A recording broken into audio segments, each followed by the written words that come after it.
This is the Mesa Boogie SimulClass 295 that I'm deliberately choosing to film this when I'm halfway done. So I've done this side, and I still have everything stock on this side for comparison. Side note, this fuse holder, the nut was shattered, so this was totally loose. So it's getting 2 new fuse holders. I just ordered those. They'll be here in a day or two. The toughest part was changing out this filter cap here because the negative is over here, and to access it without burning the wires was tricky. So I had to disconnect all the standoffs, disconnect about 6 wires, and I was just able to move this board. I had to pull the preamp tubes, just able to move the board about 1/2 inch to the right, which just let me have clearance to be able to change out this cap without burning the new capacitor. So this is an F&T 30 microfarad 500 volt.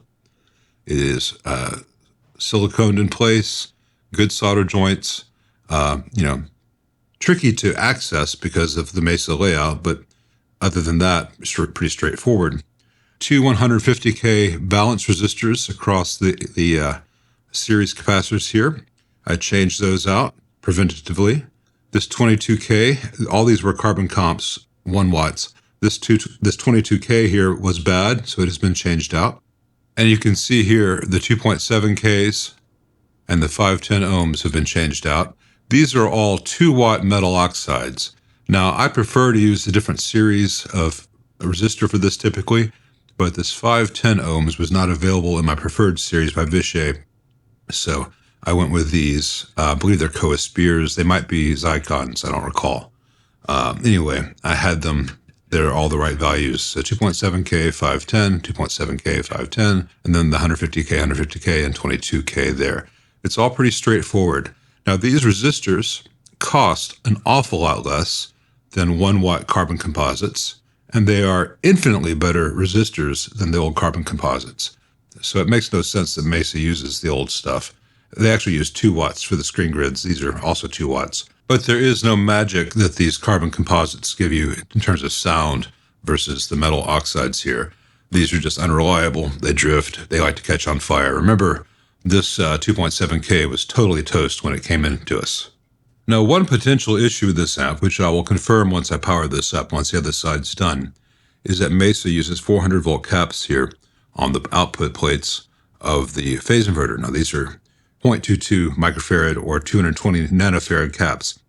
And even at 400 volts, they're pretty large. The issue is that, say, you've got 350 volts on this node, if that tube's not running.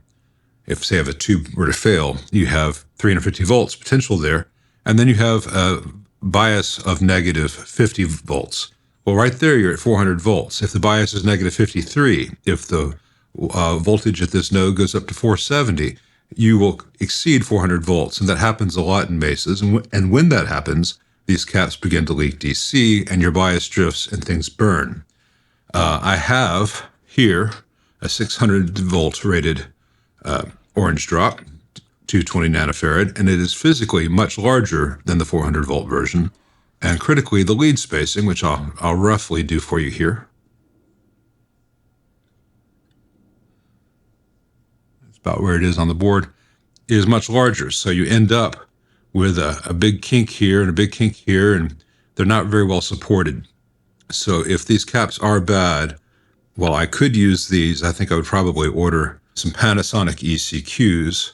I don't have a 220 nanofarad. This is 100 nanofarad. This is a 100 nanofarad 630 volt cap. And here is a 100 nanofarad 400 volt cap from, in the orange drop. You can see the size difference. Well, once again, a 220 version of this is going to be a little bit smaller than this one, let alone this one. So I can actually match that lead spacing with a Panasonic. It'll be a better capacitor. It'll take up less space. It'll be farther away from adjacent components. It's a better choice. I don't know why Mesa sticks to these 400 volt caps. They fail a lot, and they often have catastrophic results. But I'll get started on changing all these out as well on this side, getting this side ready for prime time. I'm not doing a full recap. So the bias caps, all these caps are being left as is. The owner just wants this good enough to sell in good conscience, to know that it is absolutely working. So we will change out the screen grids because it's easily done. We're going to change out the same stuff we saw on the other side. but nothing heroic, because it doesn't need anything heroic, it just needs to work.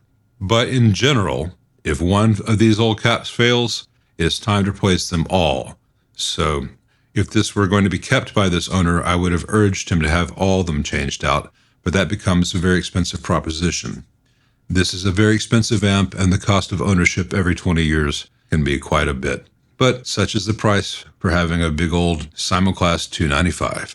Thanks for watching.